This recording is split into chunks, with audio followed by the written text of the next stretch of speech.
Okay, welcome everyone. I hope you're doing well. Thank you very much for joining us today. My name is Marian and I'm an international marketing specialist at the University of Tartu. I am very happy to welcome you to the Alumni Talks 2023 event, and I will be your host today. Alumni Talks is our new series where our fantastic alumni share their story of studying at the University of Tartu, and they will give a short lecture on a topic they chose. So today I am here with Irakli, and he has a master's degree in Quantitative Economics, and he graduated from the University of Tartu in 2016. He is currently a doctoral candidate in management at the University of Reading and a research fellow at the University of Cambridge. And Irakli's research interest lies in the intersection between corporate strategy and political economy. And just a little housekeeping before we get started. If you have any questions during the webinar, please leave them to the Q&A box. We will address them at the end of the webinar. And if you have any technical difficulties, please write us in the chat box and we will try to help you resolve them. We are also recording today's talk, and all participants will receive a recording after the webinar. But now, without further ado, I would like to give a floor to our presenter today, Irakli. So if you are ready, please start. Yeah, thank you very much for the nice introduction. Yeah, it's my pleasure to present in front of the audience and the prospective students at the University of Tartu. Yeah, I will share my screen at the moment, and I will start my presentation. Let's make it full screen. Yeah, hopefully you see my slides, right? So for today, I will talk about my research after finishing my master programs at Quantitative Economics at the University of Tartu, and then I will give you some kind of the overview how the program was for me. So how the program really helped me to develop my research line and to continue my academic career. First of all, my story is that I graduated University of Tartu in 2016. So at that time, our class was one of the first class of the program. So we were the first graduates of the program, actually. To give you just the brief overview. It was a class of really diversified group of students in terms of backgrounds, in terms of nationalities, in terms of research interests, and so on. Right, so we had students from many different countries, from Estonia, of course, from Georgia, because I'm from Georgia. We had several students from Georgia, several students from Ukraine, Armenia, Russia, Turkey, South Korea, and even Japan. After the graduation, different students chose the different pathways, right? So many of my fellow colleagues, they continue their career in the industry, right? So they started the brilliant jobs in industry. They are working as an research analyst or economist, or they are doing really great in industry. Some of them, we decided to choose the academia, which means that we continued our study at a PhD level. So for myself, my pathway after graduation was the following. First of all, I went to in Latvia. There is an excellent school, Stockholm School of Economics in Riga. They have a research center there. And thanks to the University of Tartu and their support, so I had a chance to work for them for a couple of months as a research fellow. Next, I went to the Czech Republic. There is also the economic center, so-called CERGI. And at CERGI, yeah, I was a research and also teaching assistant. I was teaching the courses like microeconomics, macroeconomics, econometrics, and so on. After finishing my period at CERGI, I decided to go back home. And I had the opportunity to work many different institutions in Georgia, and one of them is the ISET Policy Institute. So it's a policy institute, and we had so many projects, like an academic project, like policy research. After that, I decided that I wanted to continue my academic career and do the PhD. I started my PhD in 2019 at the University of Reading, Henley Business School, and I'm still currently a PhD candidate finishing this academic year. And at the same time, I recently started a fellowship at the University of Cambridge, Judge Business School, and that's how it goes. Yeah. After my graduation from my University of Tartu.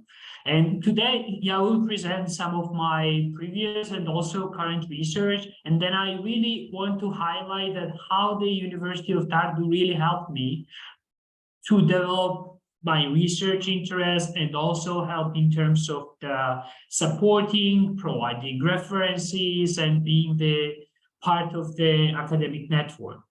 And first of all, I did my master.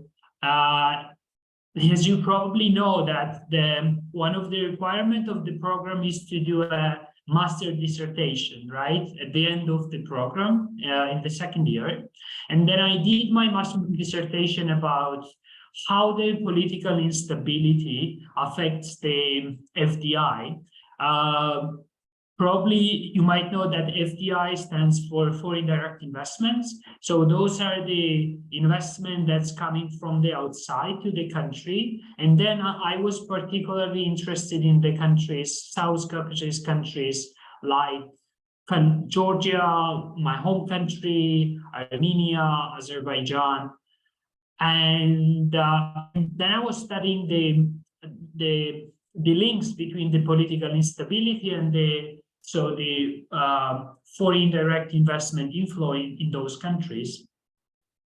My supervisor was the associated professor Privater. So he really helped me to develop my research ideas in terms of helping to do some research, quantitative analysis, develop some theory, and so on. At the end of the program, so my dissertation was awarded as the best dissertation in that particular year. I got some prize money from the Swedbank as well, thanks to them. And then to give you some kind of very brief overview, what was the project was about, right? The project was about, I used the firm level survey data.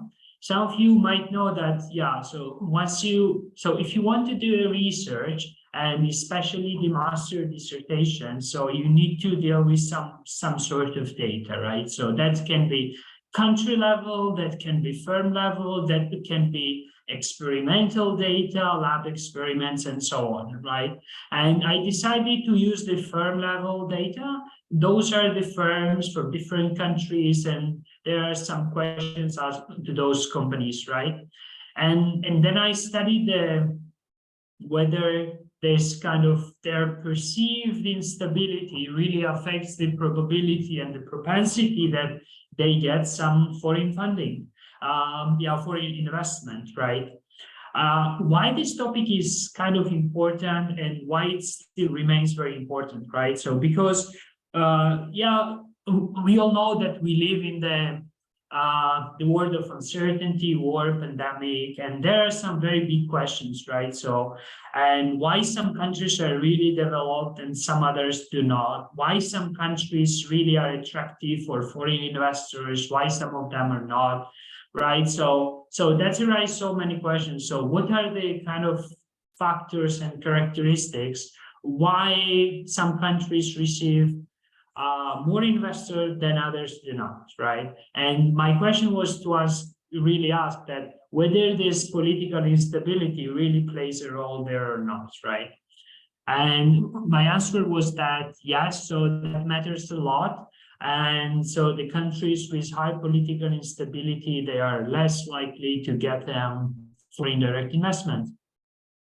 So that's how I developed my interest to study the firms, right? The firms and the government institutions, right? Because political instability comes from the government, comes from institutions, right?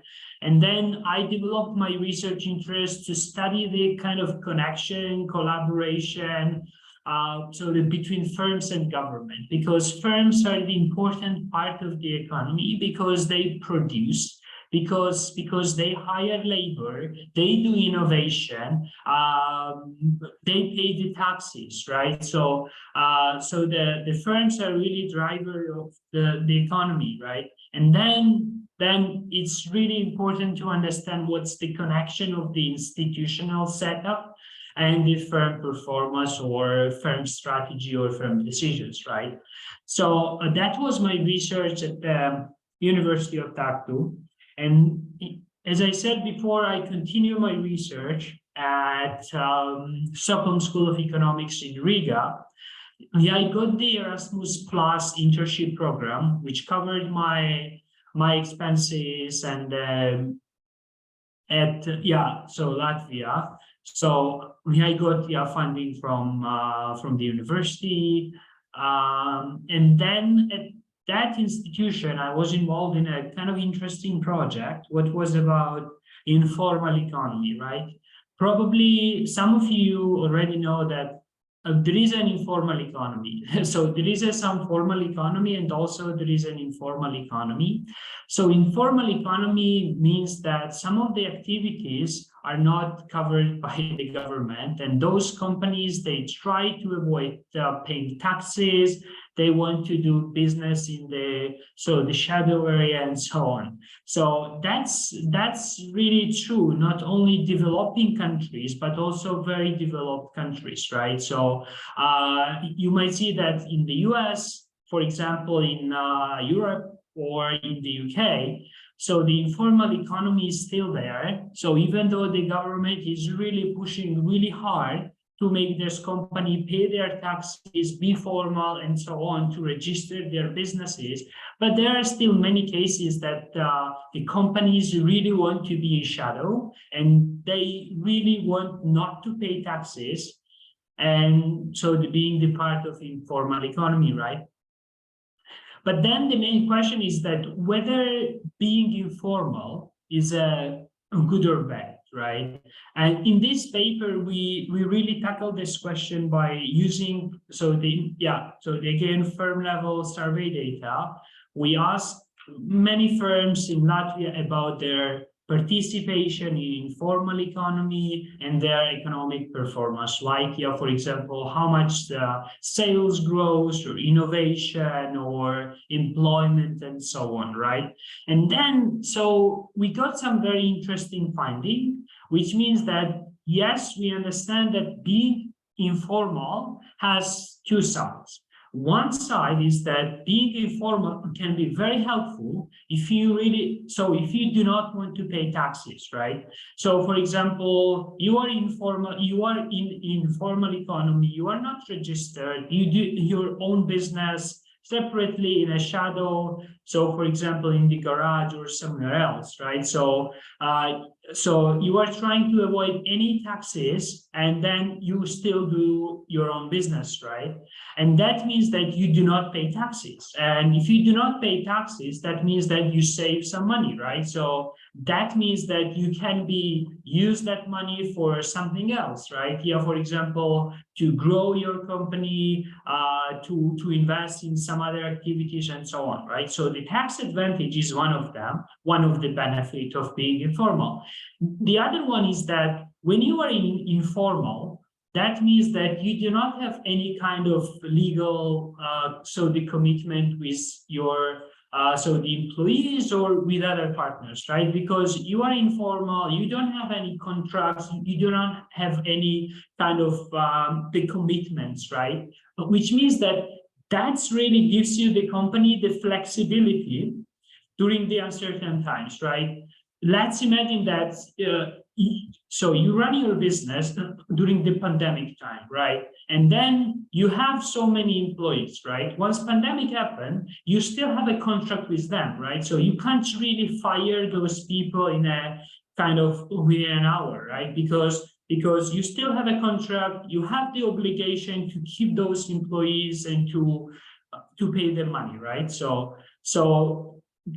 even though the company is struggling, the company has some problems, yeah, for example, because of pandemic, because of war, because of instability and so on, you still have the commitment to pay the wages, right? But if you are in informal sector, informal economy, those companies are really flexible. So one day they can say that, okay, so we stop working, so you need to go home, all the employees, right? So this kind of tax advantage and the advantage of being flexible, that really creates the benefits of those companies, right? But on the other hand, there is some negative side. And the negative side is that for example, if you are informal, if you do your own business in kind of some garage, right? So you are outside, remote, somewhere else. So you do not have access to, for example, government support programs, or you can't really apply for getting a loan from the commercial banks because you do not do any kind of recourse or calculations, financial statements, and so on, right? So if you want to get the finance from outside sources, and if you do not have any kind of documentation or the registration, it's impossible to get those finance, right? So that means that those companies really struggle in terms of getting some additional finance from outside, from government, from commercial banks, from foreign investors, right? So that really means that it's a kind of double-edged sword, right? So you get some benefit in terms of tax advantage or being flexible, but at the same time, you have a negative side because you are kind of excluded from the financial market, which is a really, really big problem. And then we should expect that maybe the companies are still informal because in some part of the informality, the benefits is higher than the cost, but when you reach some particular level, then the cost is higher than the benefit, right? So we should expect that there is a kind of, so in economics, that's so-called the inverted U-shape, which means that, okay, so once you are informal a bit, that's good. So that helps you to grow because you save some tax money. But once you reach some optimal level of being informal, and then the negative side is larger than the benefit, which means that all your growth should go down, right? So that was the idea of the paper, right? So informal economy, why firms are informal, and how this informality really affect the firm growth, right? And yeah, I think that the topic is still very, very relevant. So if you look at any country in the world, developing countries, developed countries, countries in Europe, the firms in Europe, US, the Asia, Africa, Latin America, right? You see that some companies are still informal. That means that, yeah, so either they have problems to formally register, or they decide to be in the informal economy, right? Which means that they see some kind of advantage of being informal, right? So the next one is my research when I was research fellow at ISET Policy Institute in Georgia, and we developed a quite interesting project about, yes, still the firms and the government. We know that the government is big, right, in every country, and they have a power, right? So they can give you money. The government can give you some subsidies. Government can also cut taxes or increase taxes, right? So governments everywhere are very powerful, right? So we should agree that they should be that powerful or not, but the reality is that they are powerful and they have money, they have power, they have resources, they can really shape the economic growth or development, right? And so the Georgian government, so the couple of years ago, they decided that, okay, so we can give some money to the companies to help them to grow, right? Yes, so they have money, they can give the money to the companies, right? But then the question is that how they want to allocate those money, right? You can't really give money to some companies and some other companies do not. You should have some mechanism, right? So whether I want to give money those particular companies, but I have a motivation not to give the money some other companies, right? So we need a mechanism. And then they kind of smartly decided that, okay, so let's do the following. So we accept the applications from companies, from the entrepreneurs, like startup companies, right? Okay, so you need to make the application and the government will evaluate all the applications and then they give some scores. Yeah, for example, starting from 0 to 100, right? And the idea is that they said that, okay, so we have limited amount of money, so we can't finance everyone. We need to have some cutoff point, right? So if you reach here, for example, 60 point and above, you get government money. But if you do not get the score higher than 60, you do not receive money, right? So we have a very simple scenario, that's so-called the design or methodology. Okay, so the companies with a score more than 60, they get the money, and the companies with score less than 60, they did not get the money, right? Why this is cool? Because yes, so that's a nice methodology, yeah, from one hand. On the other hand, it's also good in terms of doing research, right? And probably once you start your master, so you will understand that having a good methodology to do a research is a key. So you can't really do a research everywhere and anytime. You should have some kind of methodology to do a research. And to have the methodology, sometimes you need to have a really nice setup. So this is called setup, right? And then in economics, there is a methodology so-called, so it's just wording, regression, discontinuity design, which means that if I take two companies which are just above the cutoff, 60 point, and just below the cutoff, which is also 60 point, right? So, yeah, for example, if I compare the companies which get a score 61 and the companies 59, right? So one received the support, the other one did not receive a support, right? And then if I compare those companies over time, I can really understand whether this government support really helped those companies to go big or to invest more or to employ more people and so on, right? So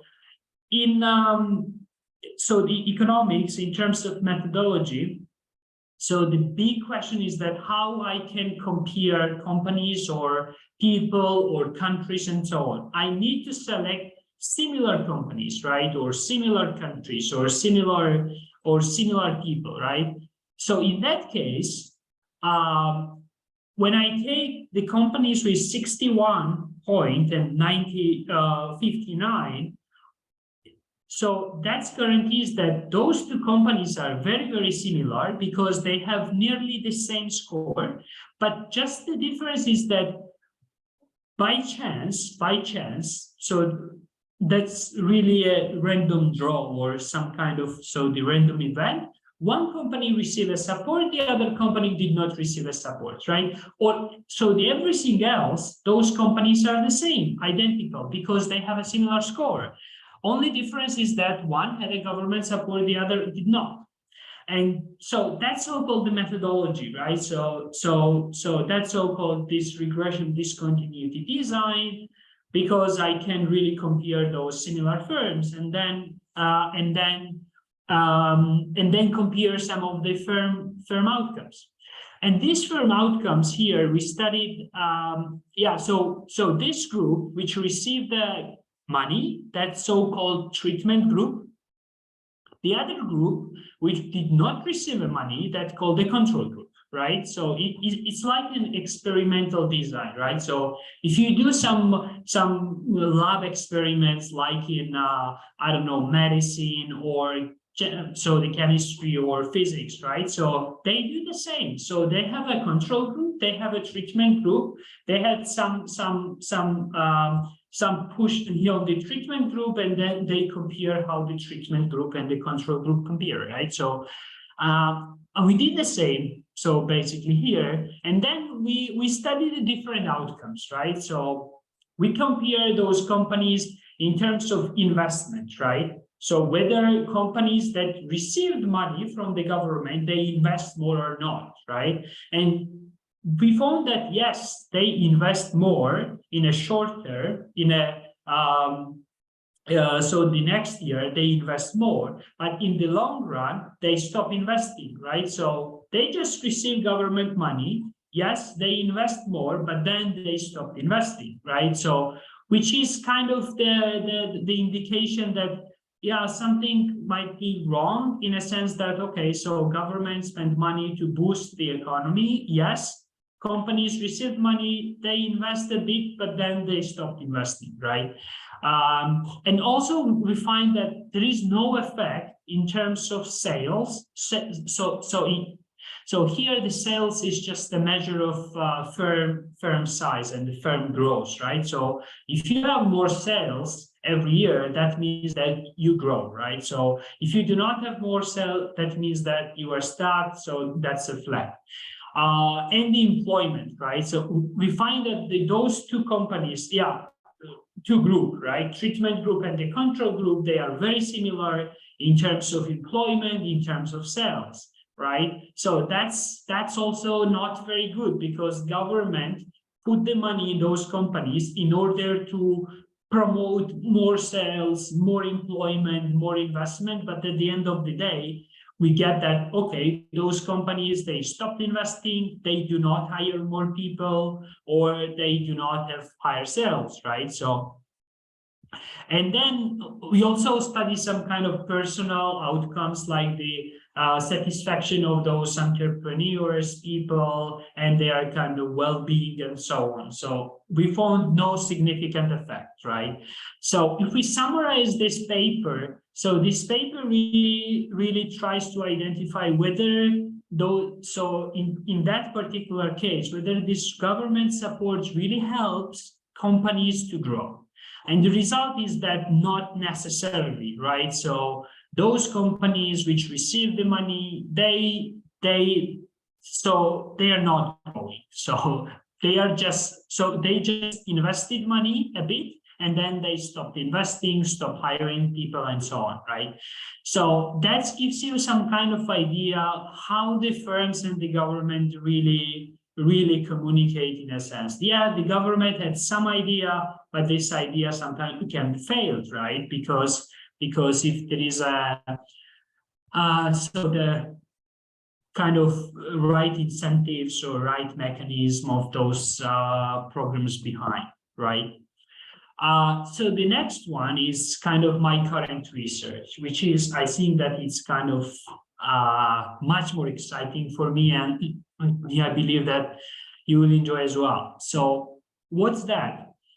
So previously, for example, this first project or second project or the third project, we assumed that the government is kind of really big player, yes, and then these big players, they make some decisions, right? So so providing support to the companies, or so the tax incentives not to be so in informal economy or not.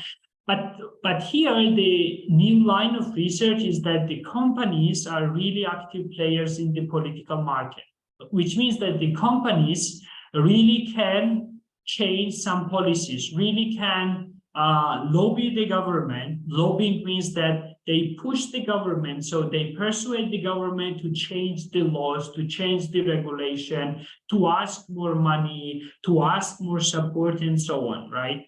So that means that the companies, for example, if you imagine a company, right? So the company, what does the company do, right? So simple one. So in kind of classical way, and the thinking is that those companies, they hire people, they produce some products, right? So for example, if you imagine that there is a shoe factory, right? So they produce shoes, right? So, and they do some innovation, for example, different color, different shape. So they try to expand their business internationally and so on. So all those activities, right? So those are the core activities for every business, right? Because they want to hire very good employees, right? For example, really good workers, skilled workers. They want to produce their final product, which is nice, high quality, low price. They want to innovate. They want to try something else. They want to be successful, right? So those are really core activities. So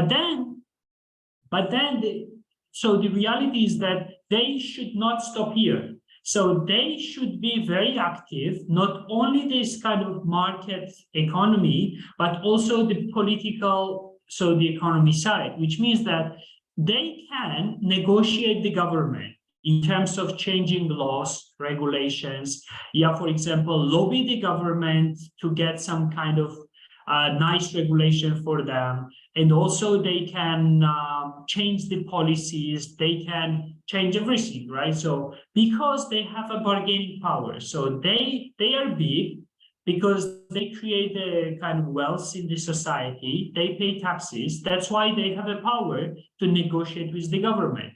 And then we so-call this one the corporate political activity. So doing business is not just producing a shoes or so the Coca-Cola or just the bottle of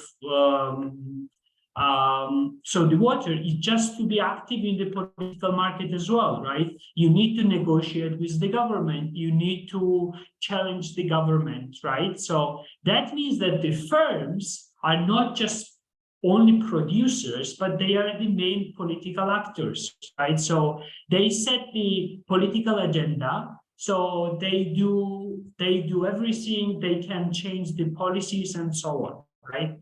So to sum up here is that in a modern kind of more recent, so the thinking is that firms are the political actors. So the government is not the only one who can set the policies, right? So companies can really push the government to change the policy and so on, right? So how they can do that, right? So how can the firm manager, CEO, or the president of the company can negotiate with the government, right? So there are many different ways, right? Because we know that the government officials, right, politicians. So politicians, they are very busy people, right? So they do not have much time so to negotiate with all of them, right? So they select some companies they want to negotiate it, and then there are so different ways how the companies can really approach those politicians, key politicians, right? The first one is lobbying, right? So if some of you are familiar with the US political system, US political system works the following way. There are some big companies like Microsoft, like Google, like Apple, like Amazon. They spend money. They hire the lobbying companies. The lobbying companies are just the middleman, just the consultant. So the consultancy companies, they pay them millions of USDs, but they have their own purpose. So they want to change some particular laws or regulation, right? And then those lobbies, they had their own network of politicians. So those lobbies, they started talking with different politicians on behalf of Amazon, on behalf of Microsoft and the Google to change the laws, right? So that's how the system works in the US, right? Every policy decision that can be done in the US, that goes through lobbies. And the lobbies are hired by the big companies, like, as we said, Amazon, Microsoft, and so on, right? The other one, instead of direct lobbying, you can do the party contribution, right? So, for example, every political party, they need a budget, right, to run elections, to run political campaigns, and so on, right? That means that they need a budget. So, and the budget comes from the party donations. For example, if you are a big company, you want to get, to make friends in politics, right? So the easiest way is to support their financial campaigns, so the party campaigns, right? So the other one is bribery, which is kind of more not very legal, right? So in most of the countries, so the bribery is not legal. And then the last one is the political connections. So political connections means the following, right? So for example, so if I have a company, right, big company, right? If I want to have some sort of political friends or connections, I can hire former politicians, right? So, for example, I can hire the former Prime Minister of Estonia. I can hire the former Prime Minister of the United Kingdom, right? That gives me a big edge in terms of communicating current politicians, right? Let me check the chat because I see that there are some questions, right? Yes, how many people from, okay. I'll get that question. We can answer the questions at the end. Is it okay? Yes. Okay, let's do that. Okay. So the next slide. Yes, so the next slide. So why this kind of political activities are important, right? We said that it's kind of some companies, they lobby, some companies, they give money politicians, some companies, they build political connections. Why that important, right? So there are two sides. One side is the firm perspective, right? If I have a firm, I'm a CEO, right? I'm a president of the company. So why should I want to spend huge amount of money to finance some political parties, right? Because I can get access to the government support programs, right? As we said before, so if the government distribute those monies, right? So I can get the money because I support this political party. I can also influence the policy, right? Because I have some friends in government, I can influence them, right? In terms of cost, right? The cost is that those politically connected firms, they are very badly managed because they have their own priorities, some political goals. They do not really think about the profit maximizing goals, right? Which is the main so the goal for every company, right? From the government side is good because they can design the better policy if they listen more companies and more people, but also it can lead to the resource misallocation as well. I'll tell you one of my projects here, which I recently finished. So that project was about during the pandemic, right? During the pandemic, so the governments everywhere, they decided to spend so much money to give this money to some businesses, right? To support them, to save those companies, to save their employees, right?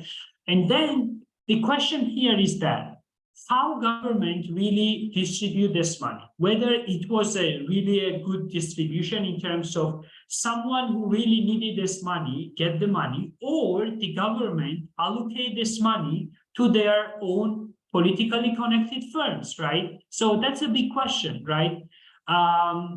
You have some kind of, so the example from the UK, that former Prime Minister David Cameron, so he used that political connection to get some money, but you will have some slides to have a look, so the later, right? So the main question of the paper is to really understand whether if I have some friends in government, I get more money during the pandemic or not, right? So we got this, so again, firm level data, 50,000 firms from 30 different countries. And we look at the two main kind of indicators, right? We have so many firms, right? For every firm, we know whether this firm has some political connection, political friends or not, and then the outcome. And the outcome is that whether they receive government money or not. And so we study this kind of relationship, right? Political connection has a positive effect whether you receive government money or not. And the result is that on average, we saw that there is no effect. So whether you have a friends in politics does not really matter for, on average, but we saw that it matters in different ways, right? First, it matters in terms of cash transfers, but it does not really affect some other benefits, right? So in conclusion, we saw that yes, so having political friends matters to get cash, but not some other benefits, right? So that's still a very significant finding. And also we show that if you have a political friends, you get this money much faster, and especially that case when you are not eligible for that funding, which means that this is a resource misallocation because the government really gave money to their favorite companies, to their friends, and not the companies that really needed that kind of support, right? Which is a significant finding. So the another project, which talks about the UK, right? So in the UK there is a so-called lobby, but the lobbying, so between the firms and the government is in a way that they meet each other and they talk, right? And then we know who meets whom, when, and what is the reason of that kind of meeting, right? With so-called lobbying, right? Because I am a CEO of the company, I can meet a prime minister of the Ministry of the Economy, we can discuss about something, right? And the topic of discussion can be just introduction, or as a CEO, I can ask some sort of benefit from the company, for my company, right? And then, so we did this kind of the following exercise, right? So we really want to understand whether, if I'm a CEO of the company, if I meet the government officials often, regularly, whether this affects my risk, right? And the main idea is that if I meet the government officials regularly, right, every week, every month, very regularly, right, I have more information about the politics, I have more information about policies, about internal structure, what's going on in politics. That means that I have a lower risk, right? And this is a political risk, right? And we get this finding that yes, so the lobbying and this type of meetings helps the company to reduce their risk, right? So that really means that the companies should try to meet the government officials regularly because they get some information from the government. They can also influence the government in a sense that they change policies and laws, right? So that means that the companies should think about not just producing the shoes or the glass of, so the bottle of water or I don't know, some other drinks, but also to meet the government officials to negotiate with some terms and conditions, right? So that means that for companies, these political strategies are very important because of that political strategies, they have more money from the government, and at the same time, they have more information, right? So that was about my research, and that's my last slide, which is about the program, so particularly. So the program really helped me to get my kind of research goals, right? So first of all, so there are excellent group of professors and researchers at the economics department, and they do really frontier of research in many different fields. And this program really gives you the methodological skill to do a research, and also plus the economic theory part. And also you have many possibilities and the opportunities to do, for example, paid internship, to work with some professors in the department once you are in the program, right? And so that's really gives you the possibility to do a really high quality research, and depending on your kind of future prospects. So if you want to continue your academic career, that's program, I think that it's very good to achieve your goals, to do more research in the future. And the people there really helps you to achieve your goals. So both in the academic sense and also the industry jobs. So I think that I'm run out of time. And yeah, that's my slide. Yeah, I wish you all the luck. So in terms of applications, in terms of admissions, and yeah, I'm so happy to talk in front of you. Yeah, I will unshare my screen at the moment. Yeah, I will look at this chat first, and then, so if you have some questions, so please either write in the chat or you can speak up, right? So you can, so they open your microphones and so they ask the questions, right? But first, yeah, I want to answer some questions in the chat. Yeah, so thank you so much, Irakli, for this exciting talk. And as you already said, it is time for some questions from our audience. And please type the questions to the Q&A box. And I can already see some questions, so I can start with the first one. The first question is, how many people from the course within non-Estonian students do you know that started to work in an Estonian company after graduation? Yeah, that's a very good question. And my answer is that my classmates, right? So those classmates who decided to stay in the industry, right? So 100% of my classmates, they started working in Estonia with Estonian companies. And so they had no issues of starting the job. Some of them even started the job in the first year, right? And then once we graduated, they had a full of the possibilities to start working. First, some of them, they started working in Tartu, some of them in Tallinn, and yeah, so they had the chance to start working in the Estonian companies, non-Estonian people. Okay, thank you. So the next question is that, have you worked in informal economy? Yeah, that's a kind of interesting question. So yeah, I have never worked in informal economy in my life. So if I work somewhere, yeah, I have a contract, I have a kind of, everything is legal. But yeah, there are many cases that some people do some informal work.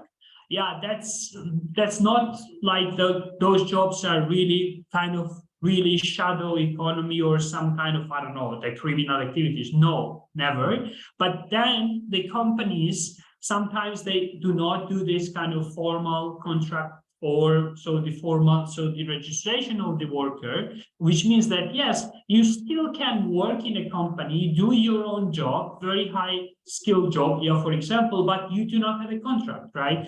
So that's really bad for you, because you are so every time the risk that you might lose a job because you do not have anything, the company has no commitment for you. But yeah, so yeah, I have never worked as an informal worker or informal economy, but there are so many cases. And yeah, that's kind of challenging the economy because government really wants to get some tax money, and the companies are not registering, they do not pay taxes. So that's how it is. Okay, thank you. So we have time for one last question. So the question says that you said that you were among the first graduates. Did it matter to you that the program was new, and were you worried about it?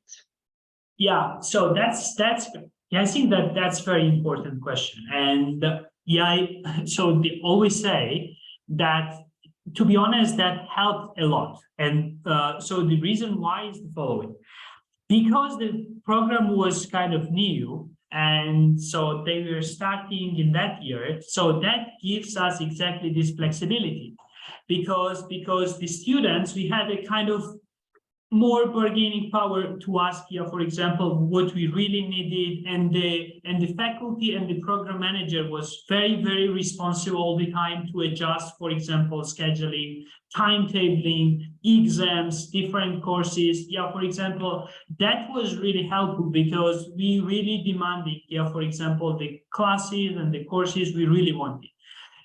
So hopefully it's still there, that if students are, so if students want, for example, exam in different time or different classes or different lecturer, so they can still ask. But when I was student there, we had this kind of really big, so the opportunity, because they were just starting and they were listening to students, and that was the best part, to be honest. Okay, great. Thank you so much. No problem. My pleasure. So I believe we have covered all the questions from our audience. I would like to thank our presenter, Irakli, for sharing his experience and for a great talk on an interesting topic. And I wish you well on your doctoral studies. Yeah, thank you very much. And yeah, I wish you all the well for the admission for university side and also students. And I hope that you will get a great cohort so this year as well. So thank you. Good luck for everything. And also thanks to our audience for being with us today. Absolutely. And there are also a few things before we wrap up. If you are a future student and planning to apply to this program this year, the application period has already started and the deadline is on 15 March. And there is also going to be a virtual meeting with the program director where you can ask any questions you have regarding the program. We will send everyone here the information along with a recording of today's talk. And yes, but thank you again to everybody for joining us. Especially thank you to Irakli, and I wish you all a nice evening. Yeah, thank you very much. Bye-bye. Bye. Good luck, everyone. Bye-bye.